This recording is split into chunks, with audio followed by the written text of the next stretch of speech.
Bakit importanteng tumatawa? Number one, scientific muna tayo. Pag tumatawa o nagiging masaya tayo, our own body, sarili nating katawan, produces happy hormones which is called endorphins. And endorphins, for your information, is a natural pain reliever.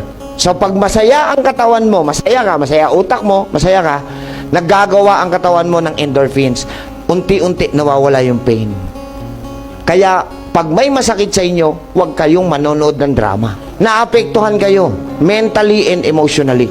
Hindi nyo napansin, nanonood kayo ng drama, alam nyo ng artista yung gumaganap, nagagalit pa kayo sa kontrabida.